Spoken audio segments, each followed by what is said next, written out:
اعوذ باللہ من الشیطان اللعین الرجیم بسم اللہ الرحمن الرحیم الحمدللہ رب العالمین رب اشرح لی صدری ویسر لی امری واحلل عقدۃ من لسانی یفقہوا قولی. عزیزان محترم، السلام علیکم ورحمۃ اللہ وبرکاتہ. استقبال کرتی ہوں میں سید نظر فاطمہ پروگرام ترک گناہان کے آخری ایپیسوڈ میں، جہاں ہم گفتگو کریں گے گناہوں سے بچنے کے ان آخری طریقوں پر جو ہماری گفتگو کو انشاءاللہ مکمل کر دیں گے. اس گفتگو میں مسلسل ہمارے ساتھ بنی ہوئی تھیں خواہر تفسیر فاطمہ رضوی، اور آج بھی وہ ہمارے ساتھ اس گفتگو کو مکمل کرنے کے لیے موجود ہیں. آئیے ان کا استقبال کرتے ہیں اور گفتگو کا آغاز کرتے ہیں. السلام علیکم. وعلیکم السلام ورحمۃ اللہ وبرکاتہ. بہت بہت شکریہ آپ کا. اللہ آپ کو جزائے خیر سے نوازے کہ آپ نے اس بہت اہم گفتگو میں پورے اس سفر میں ہمارا ساتھ دیا، کیونکہ ہمیں یہ بتانے والے تو ہر طرف ہیں کہ گناہوں سے بچنا چاہیے اور کتنا ضروری ہے، مگر کیسے بچا جائے یہ بتانے والے بہت کم ہیں. تو بہت بہت شکریہ. انشاءاللہ خدا ہم سب کی ہدایت کرے. الہی آمین. تو خواہر، ہم نے گفتگو پچھلے ایپیسوڈ میں مستحبات پر اور مکروہات پر ختم کی تھی کہ ہمیں مستحب عمل جو ہیں وہ زیادہ سے زیادہ کرنا چاہیے اور مکروہات سے پرہیز کرنا چاہیے. ان دونوں کے درمیان واجبات کا آپ نے کوئی تذکرہ نہیں کیا. واجبات پہ عمل کرنا کتنا ضروری ہے؟ اعوذ باللہ من الشیطان الرجیم بسم اللہ الرحمن الرحیم وبہ نستعین وہو خیر وناصر ومعین. اس سے پہلے کے ایپیسوڈ میں ہم نے تذکرہ کیا تھا نماز کا، جی، جہاں پہ اللہ نے کہا تھا کہ اگر تم نماز ادا کرتے ہو تو تم گناہوں سے خود بخود دور ہو جاؤ گے، کیونکہ نماز تمہیں برائیوں سے بچاتی ہے.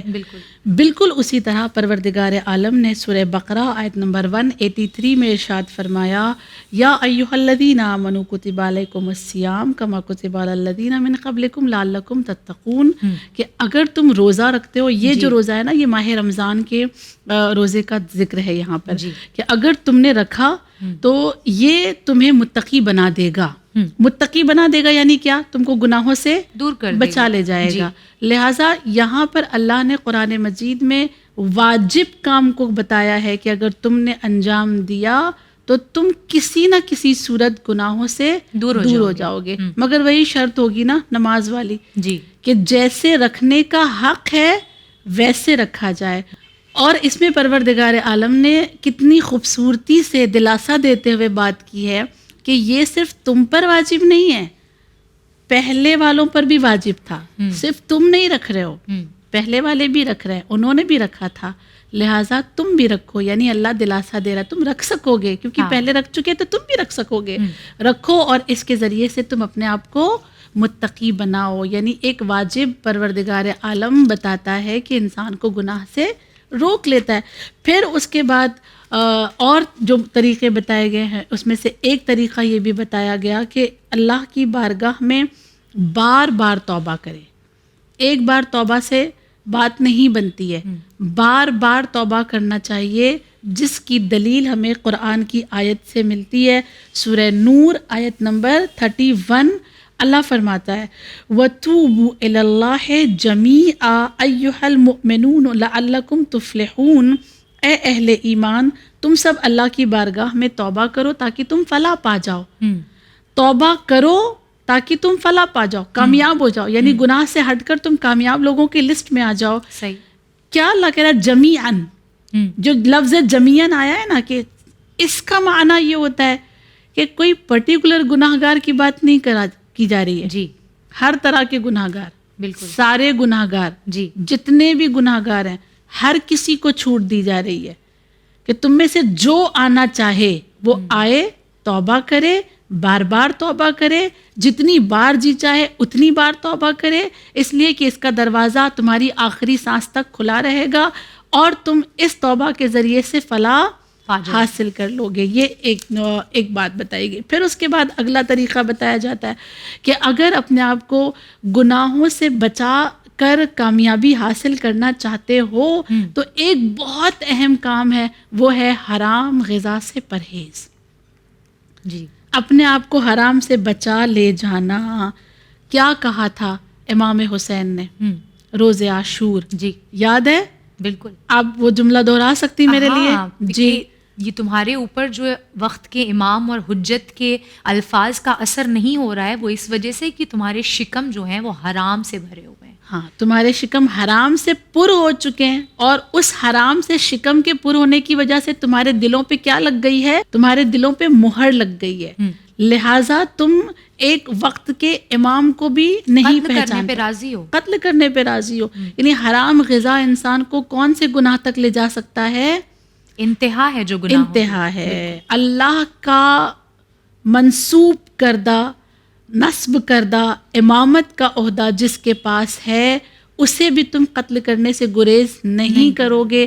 نہ صرف یہ کہ قتل کرنے سے گریز نہیں کرو گے، بلکہ خوشیاں مناؤ گے، بلکہ تم ڈھول بجاؤ گے، اور وہ اللہ کا ہادی تمہیں اپنی طرف بلاتا رہے گا، تم اس کی دعوت کو قبول نہیں کرو گے۔ اس وجہ سے کہا گیا کہ تم اپنے آپ کو پاکیزہ غذا سے پر رکھو، اور حرام غذا سے، نجس غذا سے اپنے آپ کو دور رکھو۔ یہ 23واں طریقہ تھا۔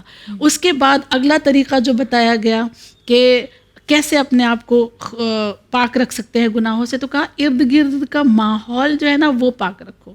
اپنے بس میں نہیں، بالکل نہیں ہے نا۔ گھر کے اندر اپنے بس میں بالکل، پڑوس کو نہیں بدل سکتے، معاشرے کو نہیں بدل سکتے، اطراف کو نہیں بدل سکتے، لیکن سب سے زیادہ ہم کہاں رہتے ہیں؟ گھر میں، اپنے گھر میں رہتے ہیں۔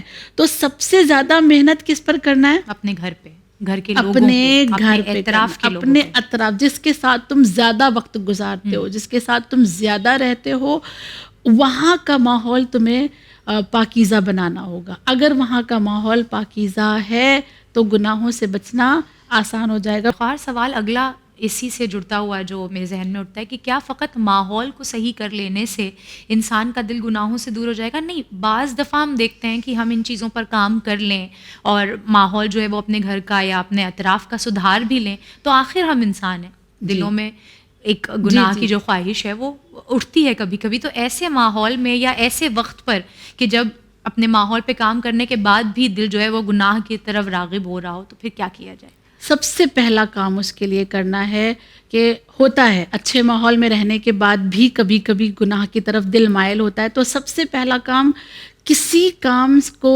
بنا اعوذ باللہ کے شروع نہ کریں۔ اچھا، پہلا کام یہی کرنا ہے، جی، اعوذ باللہ من الشیطان الرجیم، اللہ سے پناہ مانگی جائے ہر وقت شیطان الرجیم، ہر وقت مانگی جائے۔ جیسے ہر کام سے پہلے بسم اللہ کرنے کو کہا گیا نا، اسی طرح ہر کام سے پہلے گناہ سے اپنے آپ کو محفوظ رکھنا ہے تو اعوذ باللہ کہنا ہوگا۔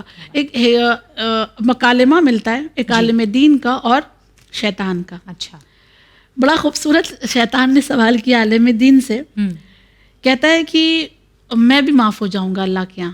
اچھا، عالم دین نے کہا تیرے پاس کیا دلیل ہے کہ تو معاف کر دیا جائے گا؟ کیا جواب دیتا ہے شیطان؟ کہتا ہے اس لیے کہ میں نے سورہ آراف کی آیت نمبر 156 کا سہارا لیا ہے، اور اللہ اس میں کہتا ہے وَرَحْمَتِي وَسِعَتْ كُلَّ شَيْءٍ، اللہ کی رحمت ہر شے سے بڑی ہے، اور میں اللہ کی ایک شے ہوں، اس کی رحمت مجھ سے بڑی ہے، لہٰذا وہ مجھے معاف کر دے گا۔ اب عالم دین نے کہا اس کا کیا جواب دیا جائے، لہٰذا کوئی جواب نہ دیتے ہوئے انہوں نے کہا اعوذ باللہ من الشیطان الرجیم۔ جب یہ کہا تو شیطان کہتا ہے کہ کیوں تم جواب نہیں دیتے؟ تو انہوں نے جواب دیا، عالم دین نے شیطان کو جواب دیا، اس لیے کہ تجھ سے بحث اگر میں نے اس معاملے میں کی تو میں بھی تیری طرح بہک جاؤں گا، لہٰذا تجھ سے بحث نہیں کرنا ہے، تیری پناہ مانگنا ہے۔ کیا بات، کیونکہ تو اپنی یہاں پہ تعریف کرنے نہیں آیا ہے، بلکہ مجھے اپنے رب سے بدظن کرنے آیا ہے، لہٰذا اس سے بحث نہ کرتے ہوئے انہوں نے بس اگر وہ یہ کہنے میں لگ گیا کہ نہیں اس کی رحمت جو ہے وہ تیرے گناہوں سے کم ہے، تو پھر وہ اللہ کی شان کم ہو جائے، اس لیے بحث نہیں کی بلکہ کیا پڑھا اعوذ باللہ من الشیطان الرجیم۔ تو خوبصورت ماحول میں رہتے ہوئے بھی جو ہمیں کام کرنا ہے وہ کیا، اس کا ورد کیا جائے، اور نیکیوں کو مسلسل جاری رکھنے کی کوشش کی جائے۔ مثال کے طور پہ ماہ رجب ہے، جی، صدقہ دینے کو کہا گیا، زیادہ سے روزانہ دینے کو کہا گیا، کہ چاہے ایک روٹی ہی دی جائے مگر روزانہ دی جائے۔ لوگ کیا کرتے ہیں، اکثر میں نے دیکھا ہے، مجھ جیسے لوگ، میں اپنی چلو مثال لے لوں، مجھ جیسے لوگ کیا کرتے ہیں، پورے مہینے کی ایک ساتھ نیت کرتے ہیں اور وہ ایک اماؤنٹ پورے مہینے کی نیت کر کے ایک ساتھ دے دیتے ہیں. عادت ہوگی اس سے؟ نہیں، بالکل نہیں ہوگی.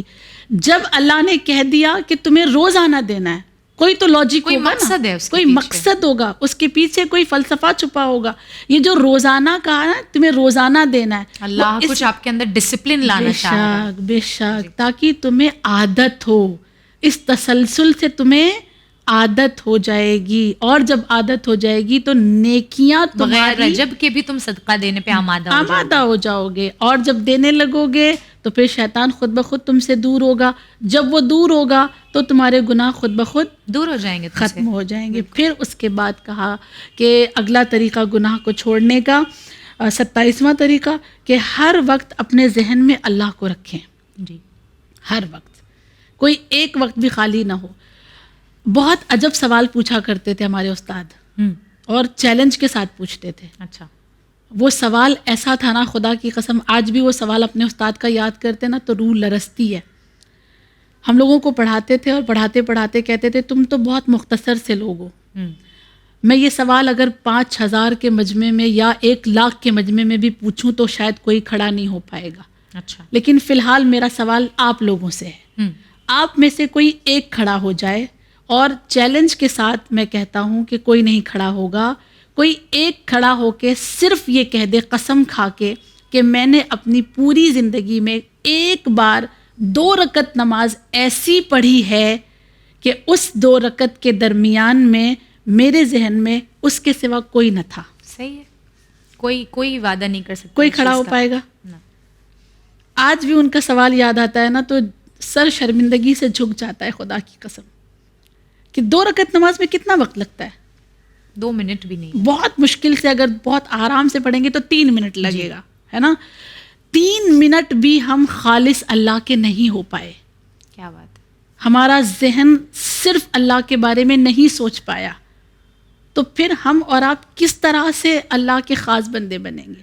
اس لیے کوشش کریں اپنے آپ کو گناہ سے دور رکھنے کے لیے ایوری سیکنڈ رب ہمارے ذہن میں ہو.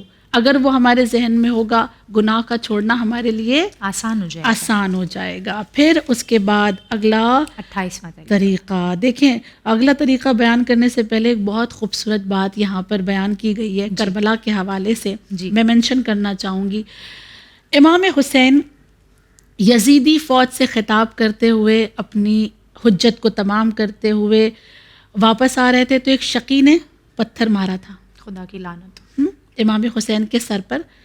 جب وہ پتھر کا زخم ان کی بہن نے دیکھا، علی کی بڑی بیٹی جناب زینب کبریٰ کی نگاہ پڑی تو غمگین ہوتی ہیں اپنے بھائی کے زخم کو دیکھ کر اور پوچھتی ہیں بھیا کیا آپ نے اپنا تعارف نہیں کروایا تھا؟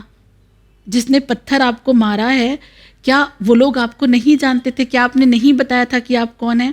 امام فرماتے ہیں کہ نہیں، میں نے تعارف کروایا تھا، پہلے اپنا تعارف کروایا پھر میں نے تبلیغ کی ہے، لیکن ان پر کوئی اثر نہیں ہوا. جب یہ سنا تو بی بی نے سورہ مجادلہ کی آیت نمبر 19 پڑھی، اور وہ آیت یہ ہے استحوذ علیہم الشیطان فانساہم ذکر اللہ، یعنی ان کے اوپر شیطان نے غلبہ حاصل کر لیا ہے اور انہیں ذکر الہی سے غافل کر دیا ہے.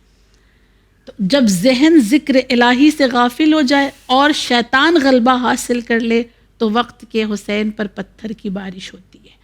لہٰذا اس ذہن کو ہمیشہ یاد الہی سے پر ہونا چاہیے. اس کے بعد کہا گیا کہ گناہوں سے بچنے کے لیے بہترین طریقہ یہ ہے کہ نماز شب کے پابند ہو جاؤ. سبحان اللہ.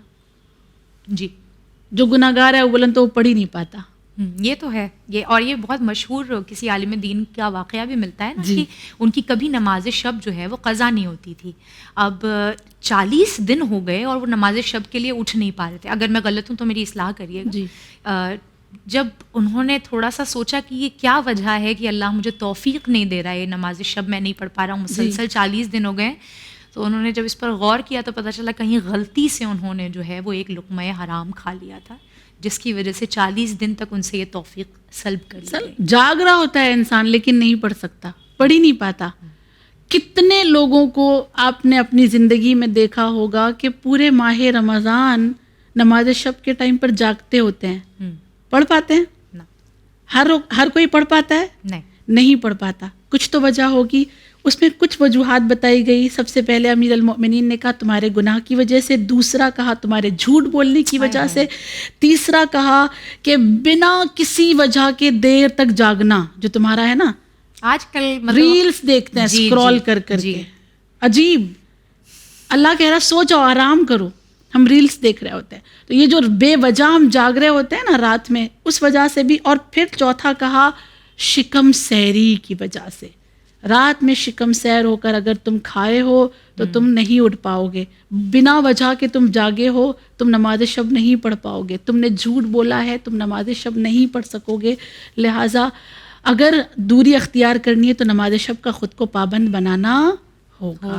تو یہ جو نماز شب ہے یا پھر اس کے علاوہ جو اور مستحب اعمال بتائے گئے ہیں کہ ان کو اگر انجام دیا جائے تو انسان گناہوں سے دوری اختیار کر سکتا ہے. میرا سوال یہ ہے کہ یہ اعمال جو بتائے گئے ہیں کیا ان پر عمل پیرا ہوتے ہی فوراً انسان اپنے اندر ایک چینج دیکھنے لگتا ہے، ایک انقلاب اپنے اندر برپا دیکھتا ہے، یا پھر کچھ ایک مدت بیان کی گئی ہے کہ فار ایگزامپل جیسے سائنٹیفکلی کہا جاتا ہے کہ سونے سے پہلے اگر 21 دن تک کسی عمل کو روز کیا جائے تو وہ انسان کی عادت میں شمار ہو جاتا ہے. تو کیا اسی طریقے سے کوئی اسلامک پہلو سے بھی کہا گیا ہے کہ ایک مدت اتنی ہے کہ اتنے دن اگر آپ نے نماز شب جو ہے وہ پڑھ لی تو پھر آپ اپنے اندر ایک تبدیلی دیکھیں گے، یا پھر اور کسی عمل کے مناسبت سے بھی یہی سوال؟ آپ نے اپنی اتنی بڑی زندگی میں کتنے اعمال کے ساتھ عدد 40 کو دیکھا ہے؟ جی بہت سے، ہے نا. جی اکثر آپ کو جو اعمال ملیں گے وہ کس عدد کے ساتھ؟ 40 کے. 40 عدد. جناب موسیٰ کی راتیں لے لیجئے، 40 دن پڑھو، 40 دن پڑھو، 40 دن کرو، 40 رات کرو، 40 رات کرو، اسی طرح ہے نا. جی جی جی. اپنے نفس سے ادھار مانگیں 40 دن. اچھا. جس دن یہ ارادہ کریں کہ اب مجھے گناہ سے دور ہونا ہے تو اپنے نفس سے 40 دن مانگنے ہوں گے. اپنے نفس سے کہیں جو تو کہے گا وہ بعد میں تیرا پورا کر کے دوں گا یا دوں گی، ٹھیک، لیکن ابھی مجھ سے 40 دن چھیننا نہیں. یہ 40 دن میرے اپنے ہیں، مجھے اس 40 دن میں کام کر لینے دے. جب وہ 40 دن مسلسل ایک کام انجام دے گا تو پھر نفس اس سے کچھ ڈیمانڈ کر ہی نہیں پائے گا. پھر تو یہ 40 دن کا جو کانسیپٹ ہے نا، یہ بہت خوبصورت ہے. اگر کوئی اپنے آپ میں کسی عمل کا اثر دیکھنا چاہتا ہے تو کم سے کم وہ عمل اسے 40 دن تک انجام دینا ہوگا. گوہر شاد کا واقعہ معلوم ہوگا آپ سب کو، جو امام رضا کے حرم کے اندر جو مسجد ہے، اس کا سارا واقعہ آپ کی نگاہوں کے سامنے ہے نا. جب اس نے کہا تھا، جب اس بنانے والے کے نگاہ میں وہ عورت بڑی خوبصورت لگ گئی اور اس نے کہا کہ شادی جب تک نہیں کرو گی تب تک کمپلیٹ نہیں کروں گا مسجد کا کام میں. اچھا ٹھیک ہے، کر لوں گی، بادشاہ کی بیوی ہے، کر لوں گی، میرا ایک کام کر 40 دن عبادت کرنا. اچھا، اس کے بعد آنا، پھر میں کر لوں گی شادی. بڑی طویل یہ کہانی ہے، ان شارٹ آپ کو بتا رہی ہوں. 40 دن کے بعد جب اس کے پاس جاتی کہ میں راضی ہوں شادی کرنے کے لیے کیونکہ تو نے اپنا وعدہ پورا کیا ہے، ٹھیک ہے، 40 دن عبادت کر، لہٰذا اب میں شادی کے لیے تیار ہوں. تو اس نے یہ کہہ کر انکار کیا، ان 40 دنوں میں میں نے اسے پا لیا ہے جس نے تجھے بنایا ہے. سبحان اللہ. تو اب مجھے تیری ضرورت نہیں ہے. تو کسی بھی عمل کا جو اثر ہمارے اوپر ہوتا ہے وہ کتنے دنوں میں ہوتا ہے؟ 40 دن، کم سے کم 40. ٹھیک. پھر اس کے بعد کہا کہ یہ 40 دن کے عمل کے بعد آپ کو کم سے کم اخلاقی کتابوں کا مطالعہ کرنا ہوگا جس میں اخلاقی پہلو بیان کیے گئے، ان کتابوں کو آپ پڑھیں. اس کے بعد کہا گیا کہ گناہوں سے بچنے کے لیے نیت کر کے بھی صدقہ دیا کریں. اچھا. ہاں. اچھا. کبھی کبھی صدقہ اس نیت سے دیں کہ اللہ یہ میں صدقہ دے رہی ہوں، اس کے بدلے مجھے گناہوں سے بچنے کی توفیق عنایت فرما. تو اس ذریعے سے بھی ہم اپنے آپ کو گناہوں سے بچا پائیں گے. پھر 32واں طریقہ بتایا گیا کہ یہ ہمیشہ یاد رکھیں کہ وہ تمہیں دیکھ رہا ہے. سب سے آسان طریقہ یہی ہے، جس دن وہ ہمیں یقین ہو جائے نا کہ اول ہے، بس وہ دیکھ رہا ہے، تو پھر ہم گناہ کے قریب کبھی نہیں جائیں گے. جیسے کہ دیکھیں، بڑی خوبصورت بات ہے، اسے کٹ نہیں کروائیے گا، اسے ضرور آپ رکھیے گا اس میں. مقدس اردبیلی ان کا طریقہ یہ تھا کہ انہوں نے اپنی عمر کے آخری 40 سال ہے نا کبھی بھی اپنے پیر نہیں پھیلائے. اچھا. اپنے پیر وہ سکوڑ کے بیٹھتے تھے. اچھا.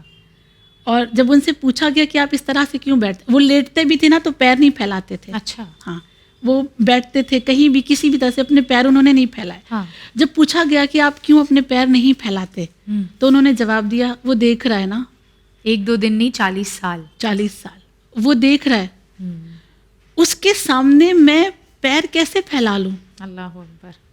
کیونکہ بڑوں کے سامنے پیر پھیلانا بے احترامی ہے, بے ادبی ہے, اور وہ کائنات کا مالک ہے. میں اس کے سامنے اپنے پیر نہیں پھیلا سکتا. لہٰذا جاکنی کے عالم میں بھی ان کے پیر سمٹے ہوئے تھے. لوگوں نے چاہا کہ پیر پھیلا دیں, اس وقت بھی وہ اپنے پیر نہیں پھیلا رہے تھے کہ اس وقت بھی میرا رب مجھے دیکھ رہا ہے. لیکن جب انہیں یقین ہو گیا کہ نہیں اب میں چلا ہی جاؤں گا, یہ سانس میری اکھڑ جائے گی, تب انہوں نے پیر یہ کہہ کے قبلہ رخ ہو کے پھیلایا کہ اللہ اگر یہ تیرا حکم نہ ہوتا کہ مرنے والے کا رخ قبلہ ہو اور اس طرح سے اسے لٹایا جائے, اس کے پیر پھیلے ہو, تو میں کبھی اپنا یہ پیر تیرے سامنے نہ پھیلاتا. ایسے لوگ بھی گزرے ہیں جن کو اللہ کے دیکھنے پر اتنا عقیدہ اور اتنا یقین تھا کہ انہوں نے اپنے پیر اس کی بے احترامی میں نہیں پھیلائے, ہے نا, اس کی عزت بے خوف ہو کے گناہ کرتے ہیں. اللہ ہم سب کو توفیق دے. پھر اس کے بعد اگر آپ دیکھیں تو ہم جانتے ہیں پروردگار عالم نے خود قرآن میں کہا ہے سورۃ تغابن آیت نمبر 8 میں, واللہ بما تعملون خبیر, اللہ تمہارے تمام اعمال سے واقف ہے. اگر وہ دیکھ رہا ہے, وہ ہمیں سب کچھ جانتا ہے, تو پھر ہم کس طرح سے دلیری کے ساتھ گناہ کر سکتے ہیں.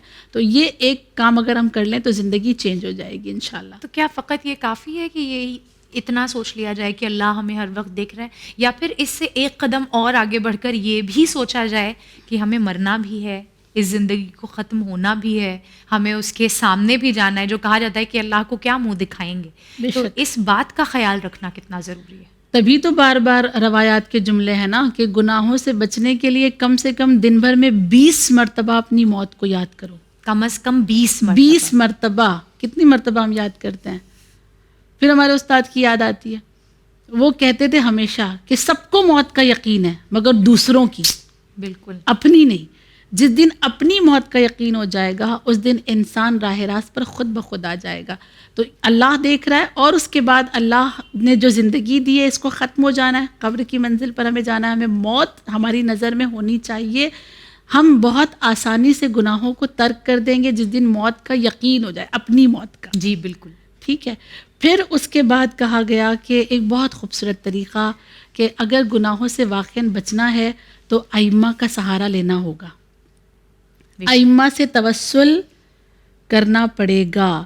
جب تم ائمہ سے توسل کرو گے تو پھر تمہارے گناہ بہت جلدی ختم ہوتے چلے جائیں گے. وہ مشہور و معروف حدیث کی علی کی ولایت, ہماری محبت اس آگ کی طریقے سے ہے کہ جو پیڑ کو اس قدر جلا دیتی ہے کہ وہ راخ ہو جاتی ہے. تو تمہارے گناہوں کو بھی ہماری محبت اسی طریقے سے جلا کر راخ کر دیا کرتی ہے. بے شک. تو ان سے توسل بھی ہمارے لیے بہت زیادہ ضروری ہے. جیسے محدث قمی کے لیے لکھا جاتا ہے کہ وہ اپنے لیے خود یہ کہا کرتے تھے کہ جب میں لکھتے لکھتے لکھتے لکھتے تھک جاتا تھا, مطالعہ کرتے کرتے ریسرچ کرتے کرتے جب میں تھک جاتا تھا تو میں بطور تبرک ائمہ کی قبروں کی مٹی جو ہے نا وہ اپنی آنکھوں پہ لگاتا تھا. جب نیند آنے لگتی تھی, آنکھوں سے پردے پڑ جاتے تھے کہ اب میں کیسے لکھوں, تو مٹی لگا لیتا تھا اور ان سے توسل کرتا تھا, میرے اندر پھر توانائی آ جاتی, سبحان اللہ, پھر طاقت آتی تھی اور پھر میں لکھنا شروع کر دیتا تھا. تو اس طرح کی بہت ساری باتیں. اور پھر وہ پتہ ہے کیا کہتے ہیں, پھر ایک دن میرے اندر ایسا اعتماد پیدا ہوا کہ میں پانی میں اپنی انگلی کو حل کر کے بس یوں ہی گھما کر پی لیتا تھا شفا کی نیت سے. جی. اور یہ یقین رکھتا تھا کہ جن انگلیوں نے ائمہ کی احادیث کو لکھا ہے ان انگلیوں میں کوئی نہ کوئی اثر تو پایا جاتا ہوگا. اگر فقط حدیث لکھیں تو انگلیوں میں اتنا اثر ہو, ان حدیثوں میں کتنا عمل ہو جائے ان حدیثوں اور ان کا اگر وسیلہ مل جائے تو پھر کتنا اثر ہوگا زندگی پر. اس کا تصور کر پانا ہمارے شاید درک کے بہت باہر ہے. ہماری عقلیں اس کا ادراک نہیں کر سکتی. پھر کہا کہ اگر اپنے آپ کو واقعاً بچانا چاہتے ہو تو اپنے آپ کو مصروف رکھو, فری نہیں بیٹھو. جی, اپنے نفس کو مصروف رکھنا بہت زیادہ ضروری ہے, جو 35واں طریقہ ہے. اور بہت جلدی میں اپنی بات کو ختم کر دوں تو یہ کہا گیا 36ویں طریقے میں کہ مسائل شریعہ کو بھی شامل رکھنا ہے, کیونکہ شریعت کے احکامات جب تک ہمیں نہیں معلوم ہوں گے, حکم الہی جب تک ہمیں نہیں معلوم ہوں گے, تب تک ہم اپنے اعمال کو درست نہیں کر سکتے. جب تک صحیح اور غلط کا علم ہی نہیں ہوگا تب تک اس پر عمل کیسے ہوگا؟ ٹھیک ہے. حالانکہ اگر شرعی احکامات دیکھے جائیں تو سخت لگتے ہیں نا, مشکل لگتے ہیں کہ نہیں لگتے؟ نہیں, بالکل. ان کو یاد رکھنا, اس کو یاد رکھنا, اس پر عمل کرنا بھی مشکل لگتا ہے. بالکل ویسے ہی جیسے کتنا سخت ہوتا ہے ایک ماں کے لیے چھوٹے سے بچے کو دودھ چھڑا دینا, جی جی, اور اس کو روٹی کی عادت ڈالنا, کتنا مشکل لگتا ہے, کتنا سخت محاذ لگتا ہے اس وقت, محاذ لگتا ہے. لیکن کتنا آسان ہو جاتا ہے نا جب وہ ایک بار دودھ چھوڑ دے اور وہ روٹی پر اکتفا کرنے لگے, تو پھر اس کو روٹی میں مزہ آنے لگتا ہے, نہیں لگتا؟ صحیح. پھر وہ دودھ کی طرف آتا ہے؟ نہیں آتا ہے.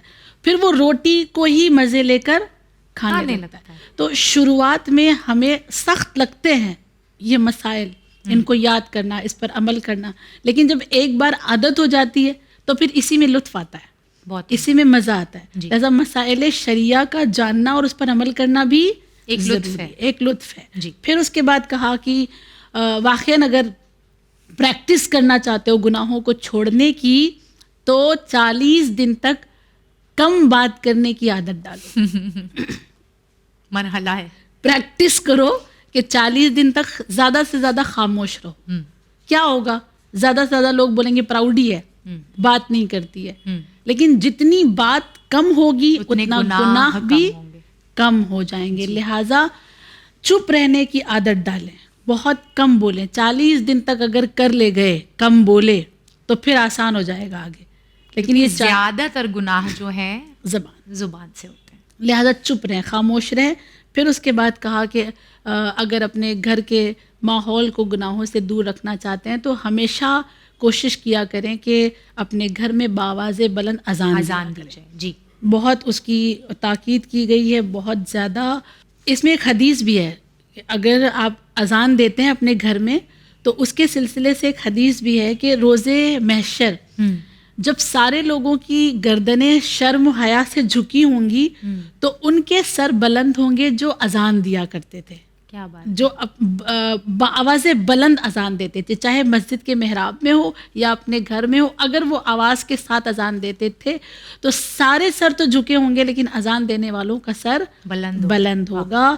پھر طریقہ 39 جس میں بتایا گیا کہ اگر تم طویل سجدہ کرتے ہو جی, تو طویل سجدے سے تمہارے گناہ کا جو بوجھ تمہارے پشت پر ہوتا ہے وہ جھڑ جاتا ہے, ہلکا ہوتا چلا جاتا ہے. اور کہا بعض علماء نے کہ اگر سجدے میں جا کر 100 مرتبہ سورہ انبیاء کی آیت نمبر 87 تم پڑھ لیتے ہو, لا الہ الا انت سبحانک انی کنت من الظالمین, تو پھر تمہیں بہت زیادہ اس کا اجر ملتا ہے اور بہت سارے تمہارے گناہ ختم ہو جاتے ہیں اور گناہوں سے تمہیں دوری اختیار کرنے میں اللہ کی طرف سے بہت زیادہ مدد حاصل ہوتی ہے.